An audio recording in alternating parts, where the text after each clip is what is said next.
nuclear power plant.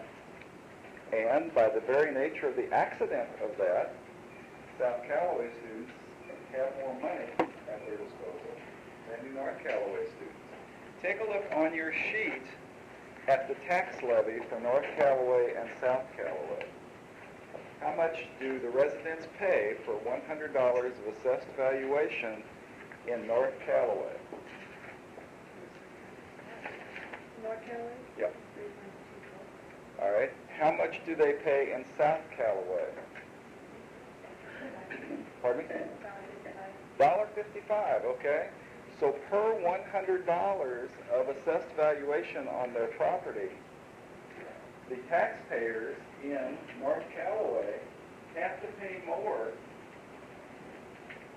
to keep their schools going than they do in South Callaway.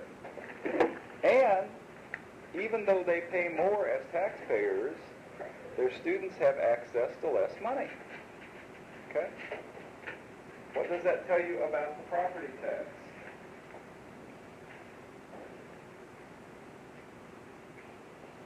What does that tell you about funding schools on the property tax? Pardon? That depends on what, I guess the tax rate depends on what other... It depends upon the school district that you're in terms of how much revenue you're going to raise, okay? And since the property tax is the primary means by which local school districts raise revenue, it's going to be unequal, okay? Clayton raises a lot of money from the houses around here, well over $1 million homes, but most of the money comes from downtown, okay? Most of the money at South Callaway comes from the nuclear power plant. Therefore, when you base your income on the property tax, it's inherently unequal because property is different in every location. Okay? Clayton has a per pupil expenditure of over $9,000 per year. They raise $7,000 and something, let's say, on the local property tax, but they receive some state funds and they receive some federal dollars, et cetera, et cetera. Okay? Wellston's, the average per pupil expenditure in the state of Missouri is somewhere between $4,000 and $5,000. All right. Very important to keep that in mind, okay? Because it has to do with how much money is going to be available to the school district and how much the taxpayer is going to spend. Okay? Very important concepts in terms of education. Okay? Take a look at page 203. We've already gone through that a little bit, but I want to make sure that you see the difference between the local, the state, and federal. Page 203 is where we'll start.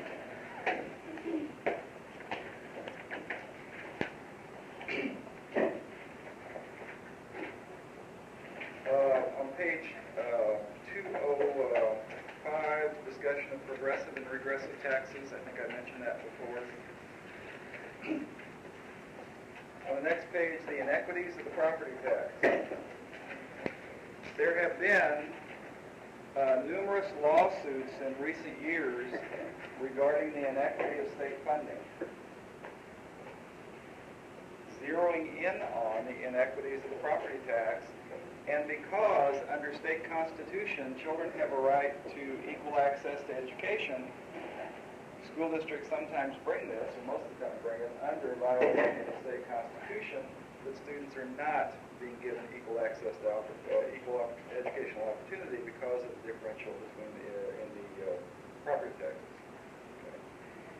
Okay. If you take a look over at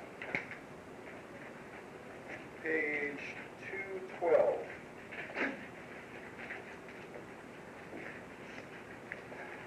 what you have here is a graph on the state foundation formula. Now, I've already discussed that somewhere around 46% perhaps of the funds for education come from the state.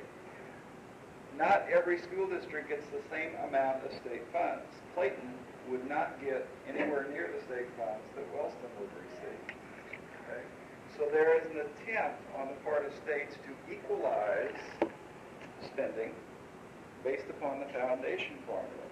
Take a look at that graph. In blue, you'll find the local share for education, and in green, the state share. Note in the wealthy districts, such as Clayton, share will be far greater than the state share. In the poor district, the state share will be far greater than the local share. Please remember my word, attempt. There is an attempt by the state through the foundation effort to equalize. It never has totally equalized. So therefore, school districts such as Clayton still spend well over $9,000, and the average remains between $4,000 and $5,000. Okay. And the question is, what do? Because you can't really say to Clayton, we're going to hold you back. You can't raise more money for your public schools because it's unequal. Okay? So you have to allow that individual entrepreneurship on the part of local school districts. In some local schools, you can't say to a business, you can't come here because we're making too much off the property tax, and therefore, we can't raise our property values anymore. You just can't do that. Okay? So the effort should not be to penalize those wealthier school districts. The effort should be to try to bring the others up. Okay?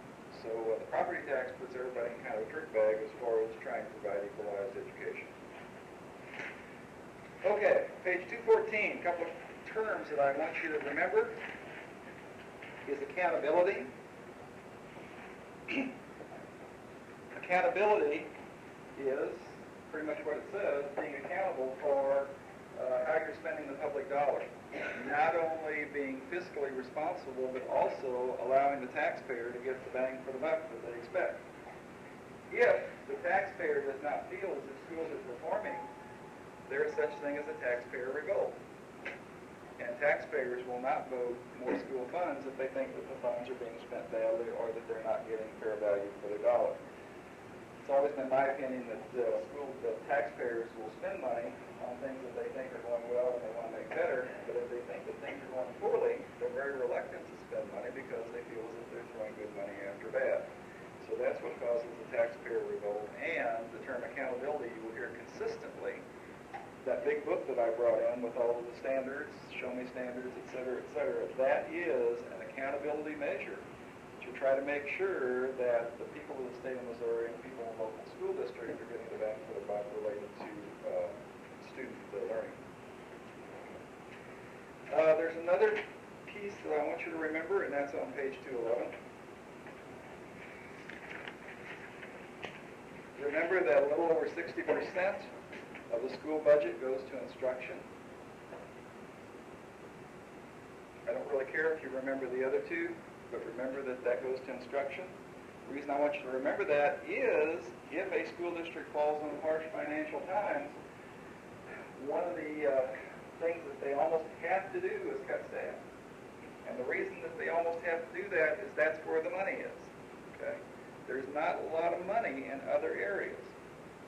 So therefore, if the school district is in harsh times and people say, well, can't we cut back on paper, or can't we cut back on this, or can't we cut back on food service, for example, or transportation, or those kinds of things, those really don't generate the dollars that instruction does.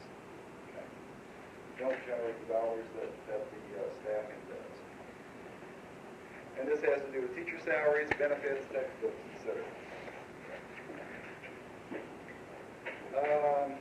Let's see.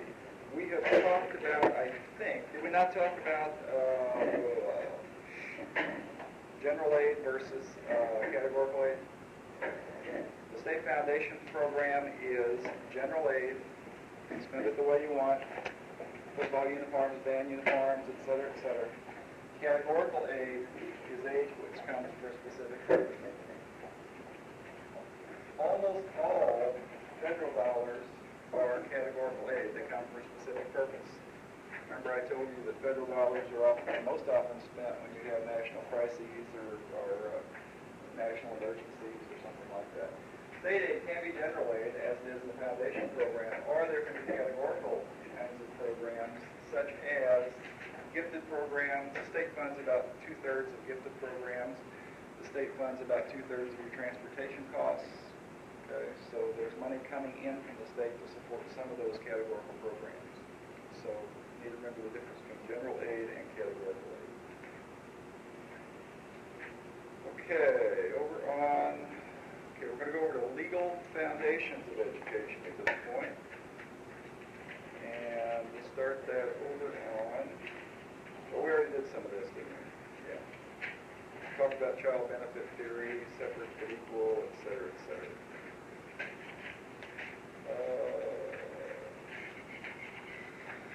Okay, we were on teachers' rights and responsibilities, page 244.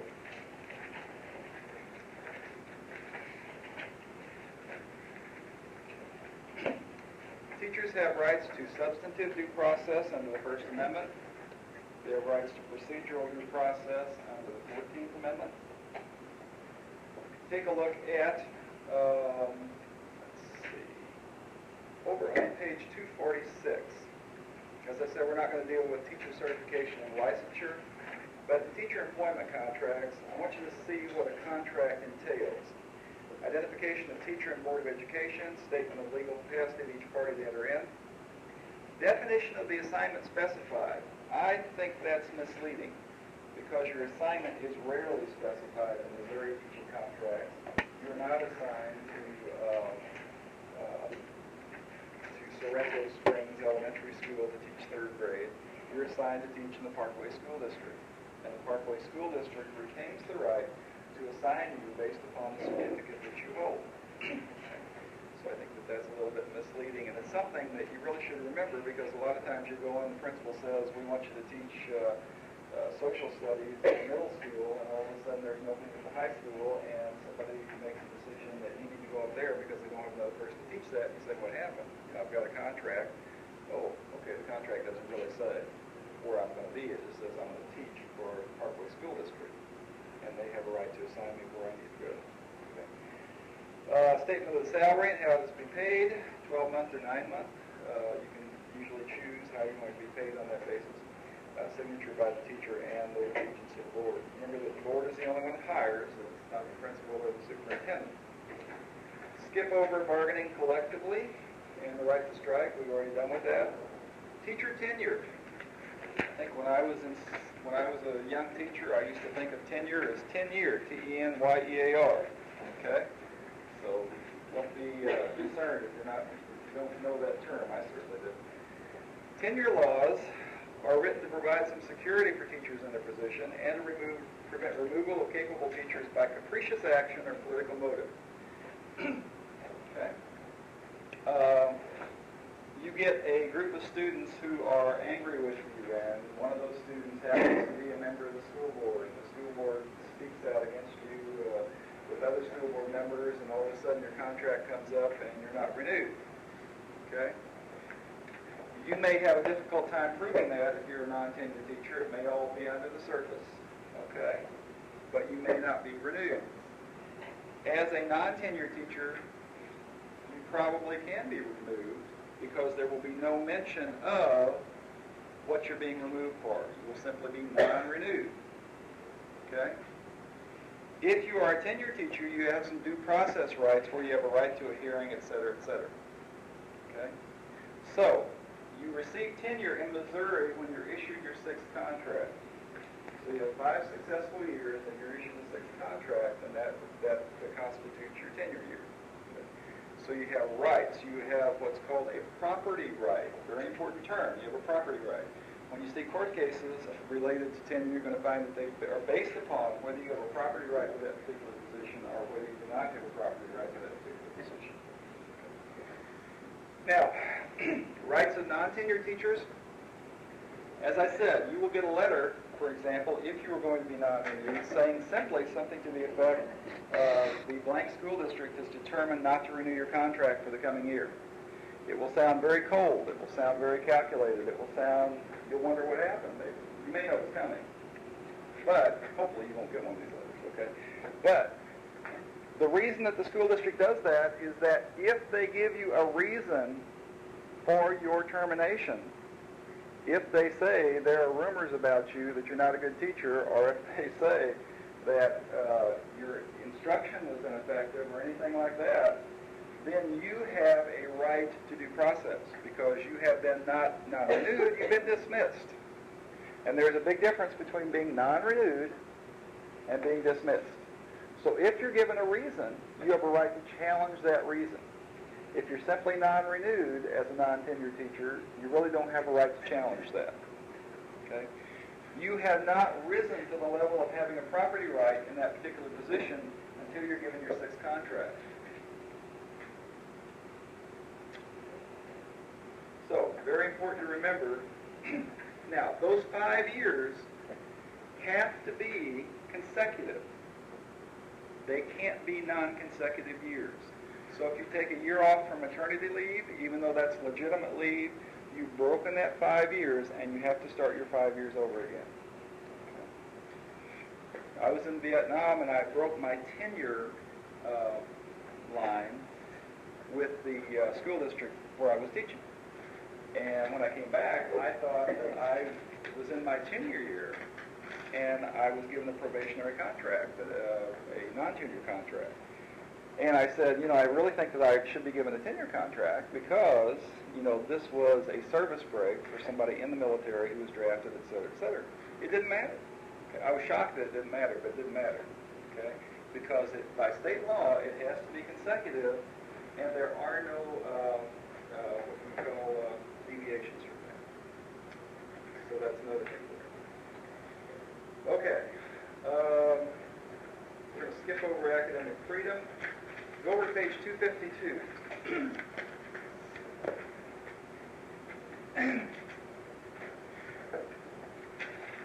As a teacher, you can be sued, and you can be found to be negligent. Now, negligence, I think there's a good definition of negligence in here. Legally, negligence is a failure to exercise or practice due care. That's on the middle paragraph under, second paragraph under liability for negligence. Legally, negligence is a failure to exercise or practice due care. Liability is the responsibility for negligence, responsibility for the failure to use reasonable care when such failure results in injury to another. Gives a couple of good cases there in terms of failure to adequately exercise due care.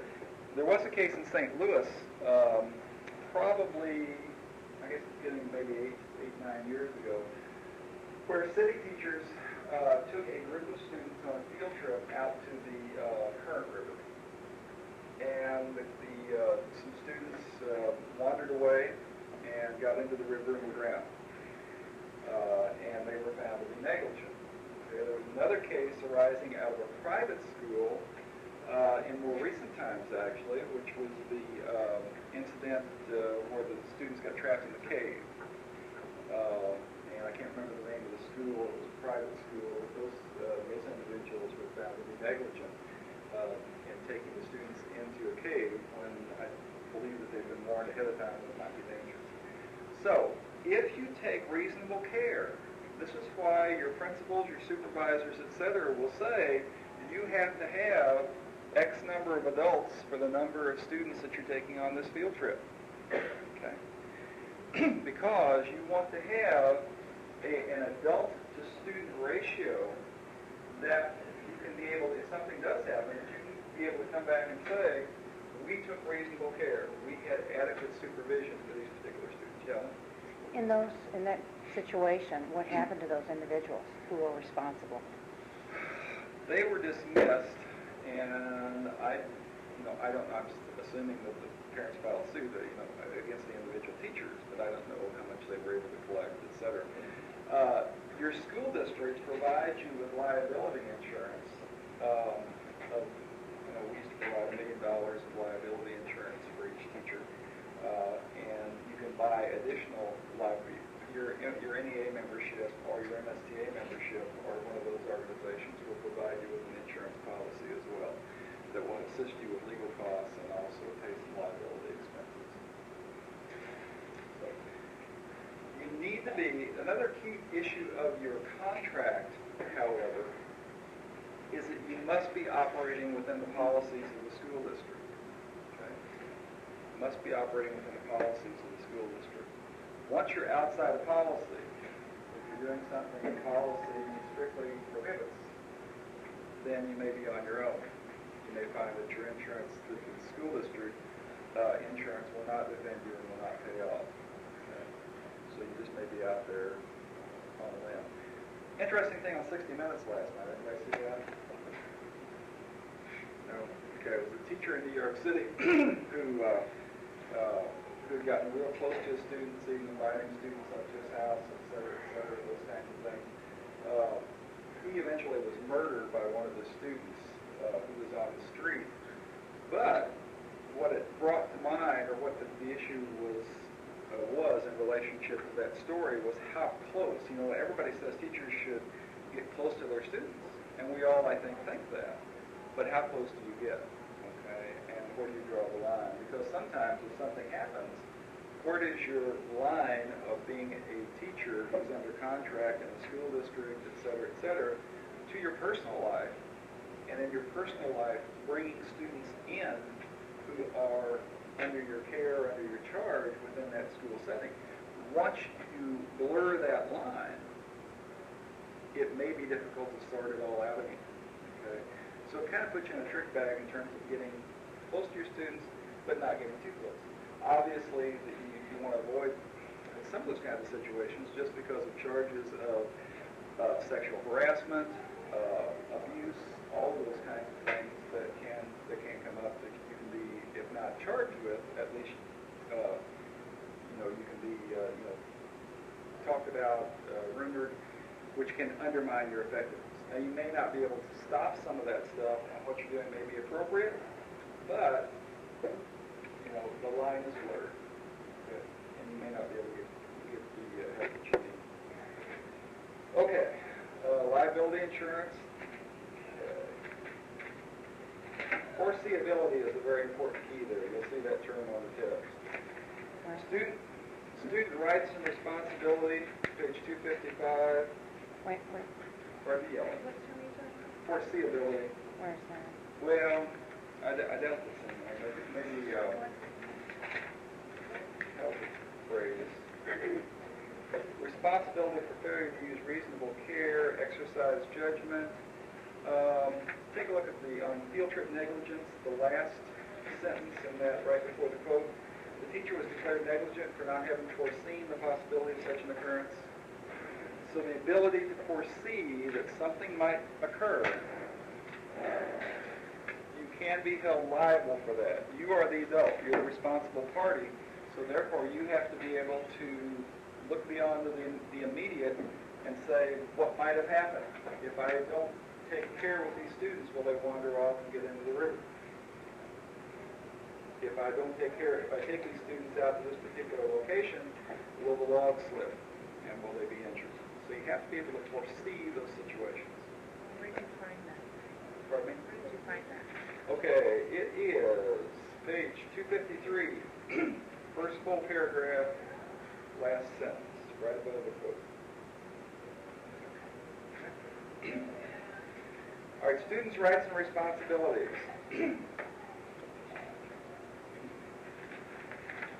Students' right to an education. Remember, I've already talked about the fact that the states have constitutions which assure this right. The federal government does not assure this right because education is not mentioned in the federal constitution. So therefore, the court cases regarding finance in many cases relate to that inequality of educational opportunity.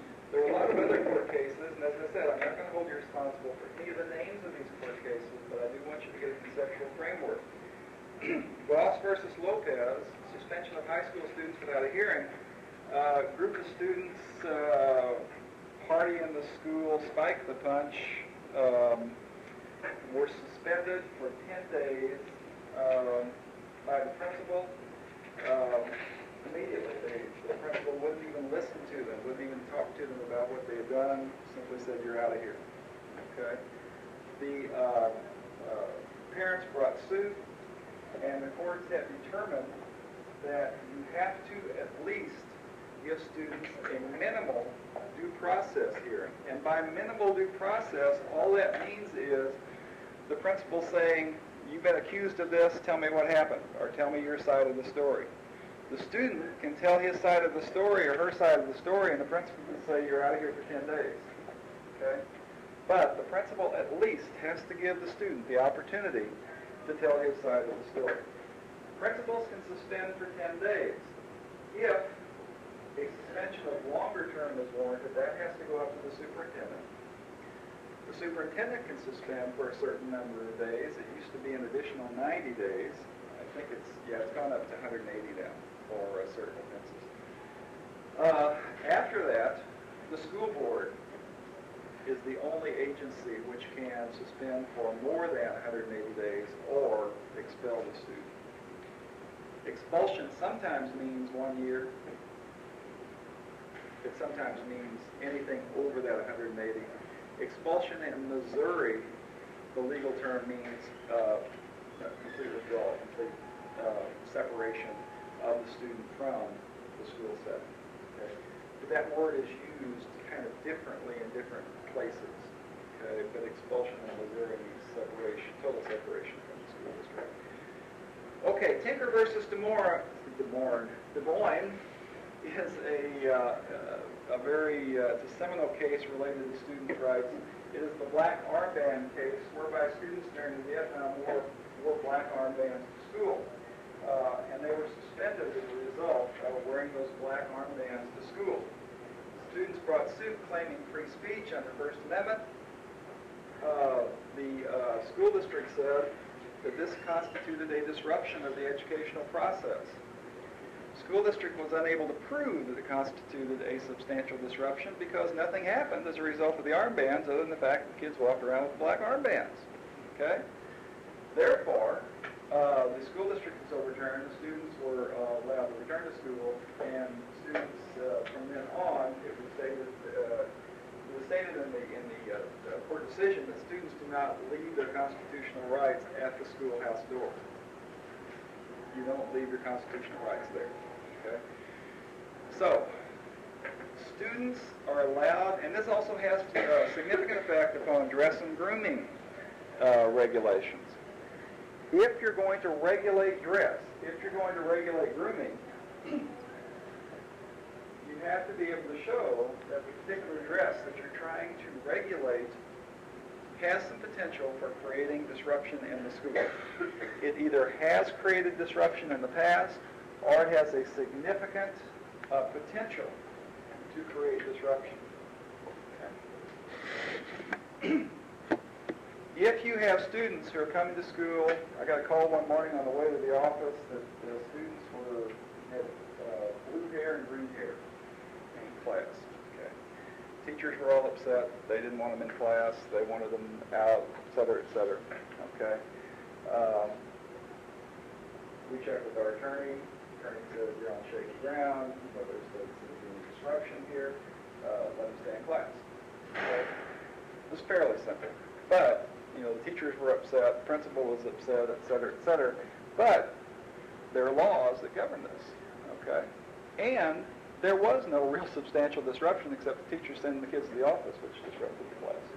Okay. Let's say that you have a school which has a significant Jewish population, and you have a student who come to school with a jacket with swastikas all over it, with things from the 40s, German memorabilia, those kinds of things, okay? Can you anticipate possible disruption as a result of that? It may be the first time he's worn it. You may not have a history of that disruption, but yes, you can possibly say this is going to create disruption. If you have a student wearing Confederate memorabilia in a school that is having racial issues, racial problems, you have a strong possibility of winning that particular issue. Okay. So those are places where you need to take a stand in relationship to dress when you're going to have some issue that's going to cause disruption. Bethel versus Frazier. This is a free speech issue where the school district won. This student was giving a speech supporting a candidate for school office. He used all sorts of sexual innuendo and double entendre in giving that speech, and the school district suspended him. He sued on the basis of free speech. He lost because his speech was calculated to cause disruption, and it did not have any true significant political intent. So the school district won on that. Students' right to due process is often related to a statement in local parentis, which is on page 257. And that is that the school traditionally has been seen as operating in the place of the parent. Now, some of that is eroding. With each court case, sometimes that erodes. But it still has some legitimacy. So it's, if you're thinking about doing something with a student, one thing that you can at least filter your action through is, what would the parent do in this particular situation? What would a reasonable parent do in this particular situation? Okay. Now, take a look at New Jersey versus TLO, which is at the bottom of the court cases there. School officials must have a reasonable cause when engaged in searches. And perhaps put parentheses behind cause, reasonable suspicion. That's the term that's most often used. Reasonable suspicion. This is differentiated between what the police have to do. A police search has to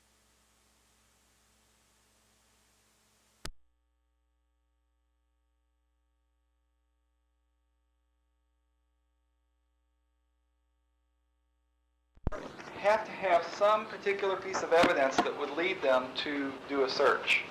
It cannot be hearsay. It cannot be something saying somebody has something in their car or something like that. They have to have some probable cause in order to do that. In schools, you simply need reasonable suspicion. If you have somebody who says, we hear that so-and-so is packing a gun, you can go and search that locker. You can search the student, et cetera, okay?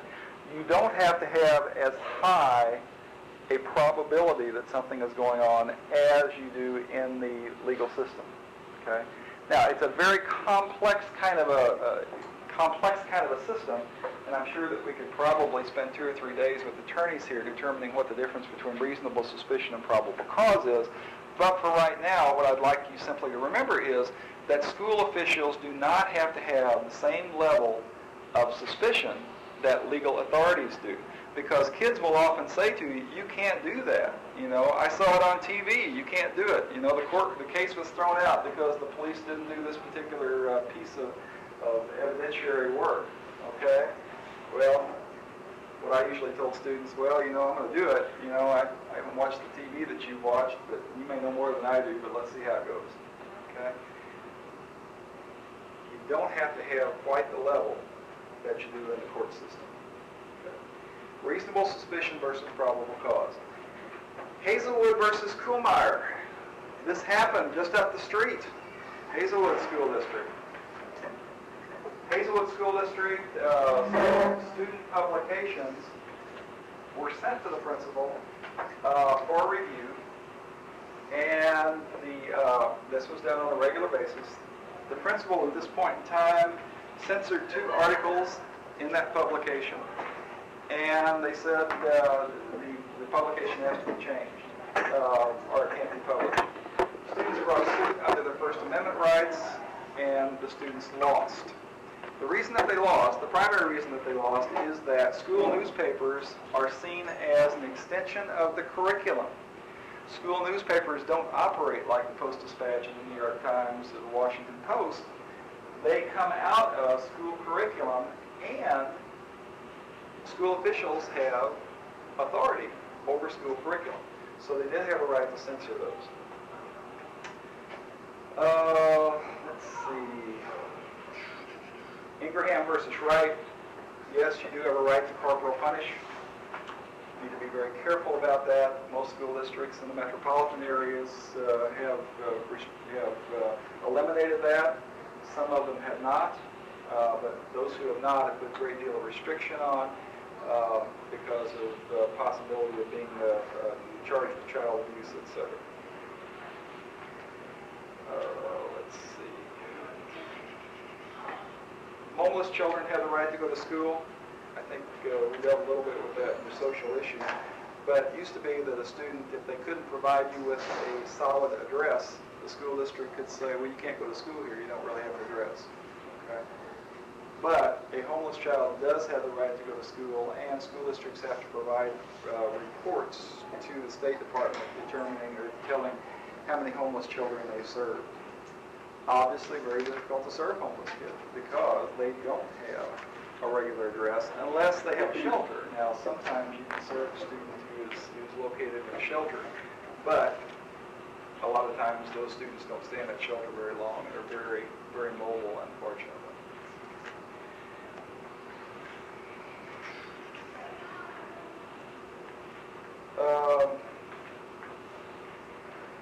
Remember, in terms of suspension and expulsion, we're primarily dealing there with 14th Amendment procedural safeguards, Goss versus Lopez, hearings before the school board, hearings before the principal, et cetera, et cetera. When you're dealing with substantive due process issues, you're dealing with the First Amendment. Whether the student's constitutional rights have actually been violated. Dress code and grooming. I've got a little note to myself here. Drug and alcohol t-shirts. You're pretty clear on being able to eliminate those because school districts have prohibitions against the use of drug and alcohol on campus. And drug and alcohol types of t-shirts, paraphernalia, those kinds of things that lend themselves to supporting those things that are against policy are pretty clear. Take a look over at page 262, school records.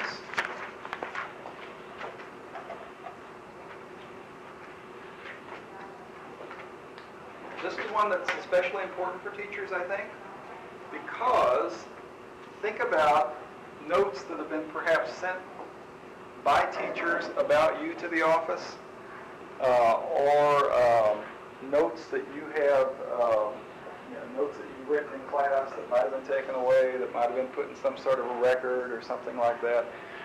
Records probably should be purged every once in a while at the school level to determine what's important in that particular record, because parents have a right to those records. Requires, take a look at that second paragraph under school records.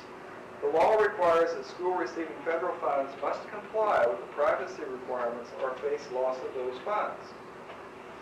Allow all parents, even those not having custody of their children, access to each educational record that the school district keeps on their child.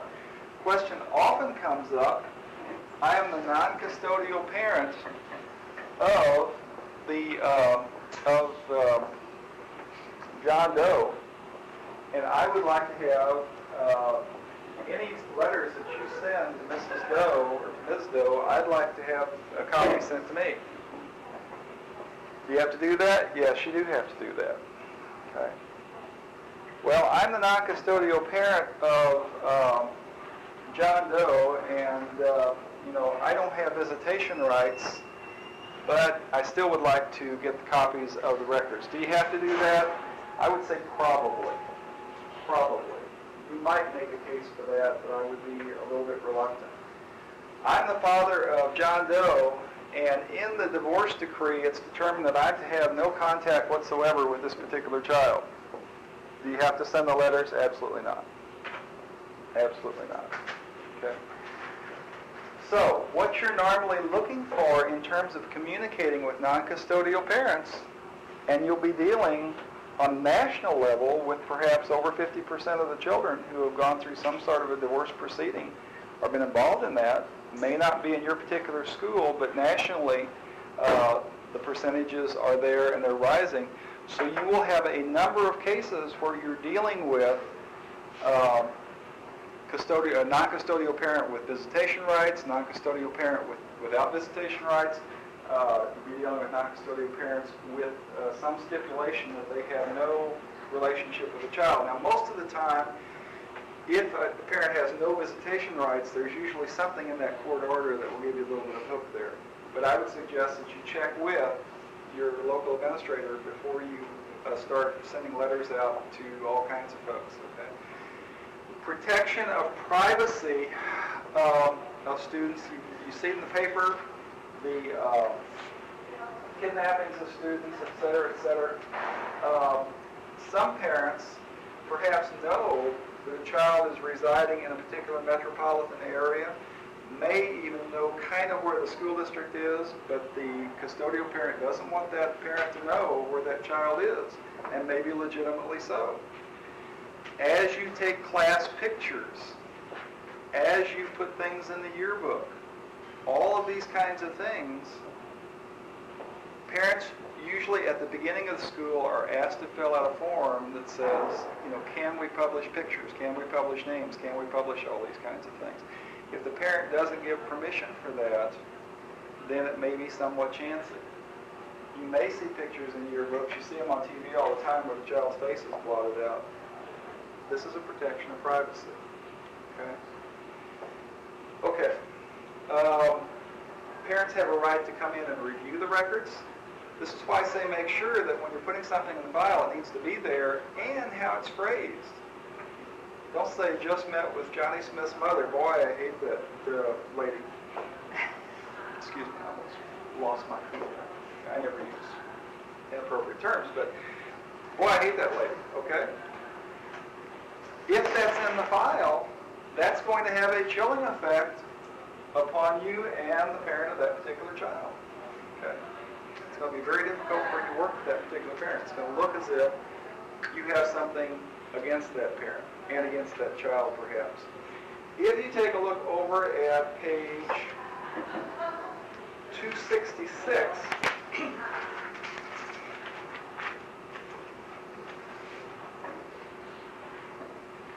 educational malpractice, I don't know of any educational malpractice suit that's been won in modern times, but they can be brought. And if they're brought, then you have to defend yourself. But educational malpractice will probably be considered a frivolous suit unless there are indications of malice on the teacher's part. If there is any indication of malice, for example, a letter in the file that would indicate that you had something against the child or against the parent, that would certainly not go in your favor. Certainly not go in your favor.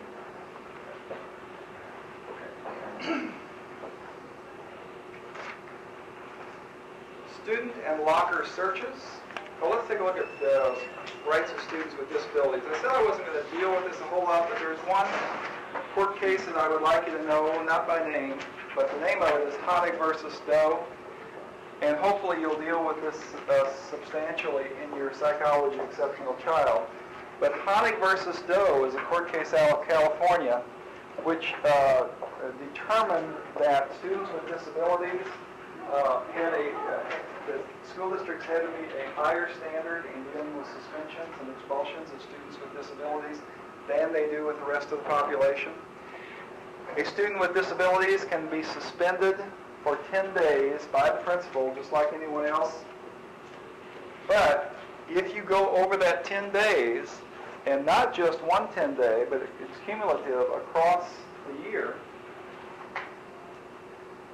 then you have to show that the misbehavior was not related to the disability. Perhaps the most significant case here comes out of North Carolina, where a student who was learning disabled became an intermediary in a drug deal between two other students. And he did not sell, but he did transfer the drug, and he was suspended long-term, maybe even expelled. I can't recall at this point in time.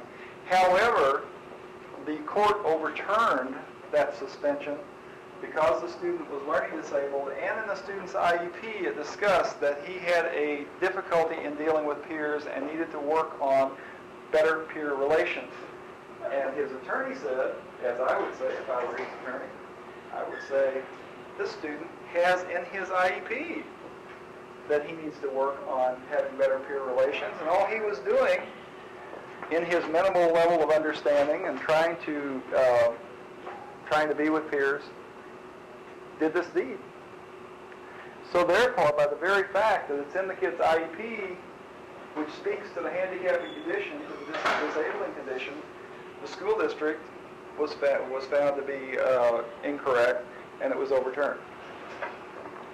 Anytime that you have a student who is labeled with a behavior disorder, and that student is suspended or expelled for behavior, there is an illogic there. Therefore, my advice to you is, although there are certainly students who have behavior disorders, it should be something that is looked at very carefully, because once you label that child behavior disordered, it is very difficult then to come back and say, we're going to punish you for your behavior, because you've already said that that is a disability, and disabilities are protected. Very important court case. Student and locker searches. We've already talked about that in terms of the reasonable suspicion as opposed to probable cause, and the in loco parentis is also mentioned in there. You do not need a search warrant to search a locker or a student's vehicle. For searches of a student's person, courts apply a higher standard. You need to be very careful. You can ask the student to empty their pockets, etc., etc. But anything that is intrusive, anything whereby you would strip search a student, you better have very good reasons to take that step. You need to be looking probably for a weapon and have a pretty significant thought that there's a weapon there. And in that particular case, you're probably much better off calling the authorities at that point, because that's something that gets very tenuous. Okay. Folks, it's 10:20. There's a piece there on peer sexual harassment. That is becoming somewhat significant. Parents do not like to hear that their child is sexually harassing another student. And in fact, some school districts have gotten into the press because with first and second graders, they have talked about sexual harassment between first and second graders. It seems silly, but I know how that was happening, because school district attorneys were saying, you better call it what it is, because if this student is bothering female students at grade 1, bothering students at grade 5, and all of a sudden in the 8th grade, that student rapes a student in the hall, and you haven't done anything to stop it or haven't called it what it is, you could be liable for the rape of that particular student because you haven't dealt with the issue. You may have said that Johnny is bad, you may have said that he's disruptive, all of those kinds of things, but school district attorneys have been, I kind of felt sorry for some of those school districts because I think I know where they were coming from in terms of calling those incidents sexual harassment. I think school districts have gotten better about that, and I don't think they call it sexual harassment anymore. I think they do something else, but that's the reason that those incidences were called sexual harassment, because school districts were afraid of what those students might do when they were in middle school or high school, and then they would be found culpable for not taking appropriate action. Okay? I think you know everything you need to know about school law now. Okay. I will, yeah, pass those sheets in to me, and I'll see you on Wednesday for a review. I need to know on Wednesday whether you're going to do the comprehensive or whether you're going to do the report, so that I can make sure I have 2 tests for you. You can turn in your paper on the day of the final if you want to. I don't need those right now if you don't have them. But I need to know on Wednesday which one you're going to do.